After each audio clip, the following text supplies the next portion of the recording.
So, Daryl, 9 goals scored and 3 conceded over the Easter weekend. Looking back on it, must be fairly satisfying for you. Yeah, definitely. I think in terms of the points returns, we got 6 points from 6, which was the objective at the start of the Easter bank holiday. We know it's really difficult as well to get 6 points over the weekend like that. It is tough to do. We've managed to do it on both of the bank holiday weekends now.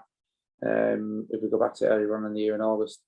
A lot of hard work put into both games, a lot of learning as well. I think if you see our second half performance against Aldershot, we certainly learned from the second half performance against Barnet. I thought we defended ever so well. Our structure and shape was a lot better as well. And it sets us up nicely now for Kingsland this weekend. Yeah, absolutely. With that busy schedule last weekend, how's the training load been this week for the guys? The guys had a couple of days off to spend time with their family. Obviously, we were in at the weekend as well, so they give a lot up in terms of the players and the staff to make sure that we prepare properly for games, and they had a bit of downtime on Tuesday and Wednesday.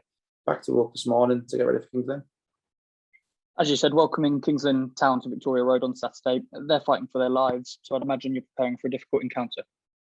Yeah, it'll be a difficult game. I was against Kings Lynn. I know Tommy really well, and you got really well, and I played with Mark Hughes, who's there as well. We know that Kings Lynn are travelling down Friday, so that extra expense that they're going to incur, I think they show they still believe they've got a chance of staying up. They're still fighting hard. I've watched 3 of the games this week while we've been off, and I think their performance have been really close against everyone they've played against. So we know it's going to be a difficult test, and we've got to make sure that we're ready for that, and that we put our best foot forward and showcase what we're about as well. We've had 3 clean sheets in the 4 games that Manny Onoresi's started since returning to the club. How pleased have you been with him as well as the rest of your backline? Yeah, I think Manny's come in and done really well, as we know he will. And I think if you go back slightly further than that, I'm not sure exactly what the stat is now, but it's probably, 6, 7 and 10 clean sheets. So he's come into a back line that, apart from 2 games against Notts County and Grimsby, who are 2 good teams, we kept shutouts in quite a few of our games. So I think it's helped Manny coming in, and Will Wright's been in fantastic form, as has Elliot Johnson and Callum Reynolds, whoever's played in that back line's played well alongside Manny as well, and obviously Elliot in goal. We knew bringing Manny back to the football club that he was going to strengthen us, and he's done really well so far. At the other end of the pitch then, as we mentioned, have been fairly free scoring. Do the options that you've got on the bench at the minute, as well as just in the starting 11, encourage you that we've got everything we need to keep this run going? I think you get encouraged by what you see in training, because what nobody else sees, and I've said this to you before, Josh Walker, Akambi, Wilson, lads who are not playing. Ling and Hare have been outstanding in training, for example, as well, Dean Rats. And their professionalism and their attitude every day keeps everybody else pushing on who's playing, because they know the guys who are playing know that if they slip off but they don't hit a level they need to hit, there's somebody ready to come in behind them.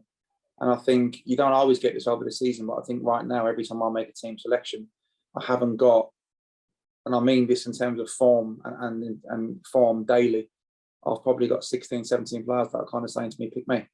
And you don't get that across the season all the time, but right now we've got a lot of players that are training really, really well. We've got a lot of players that are playing very, very well as well. And I think you can see the impact the subs have as well when they come on. The level of performance in our team doesn't drop when subs come on, it tends to get higher. And that's credit to the players and their work rate and training and their work ethic as well. So long may that continue. We know we've got 5 tough games, and we know that we've got a difficult game this Saturday. We know that looking a little bit further ahead, we know we've got a difficult weekend next weekend with the games so close together. So we need everybody to be tuned in and at it in the running. Yeah, 100%. Linking into that, I know we haven't got many out injured at the minute, but how are the likes of Angelo Balanta and George Saunders getting on?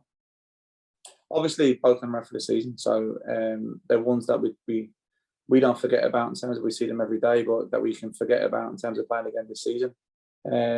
George is progressing well. He's walking well. He's like without his crutches now. He's doing some work in the gym. Ange as well. He's in the gym doing work. But we won't see Angelo till pre-season, and probably George a little bit later than that. And we look forward to welcoming them back next season. Yeah, fingers crossed for them. And just finally, weather's forecast to be fairly warm and nice again this weekend. The hope must be to have a good atmosphere in the ground. Plenty of people here on Saturday. Yeah, we hope there is. We hope we've got a big crowd again. We hope that the crowd have enjoyed watching us play over the whole season. The ups, the downs, we're in decent form now. And we hope that people come to support the boys again. We know that our ground is a difficult place to come, and our crowd's noisy and loud, and we hope to see that same against Saturday for Kingsland now.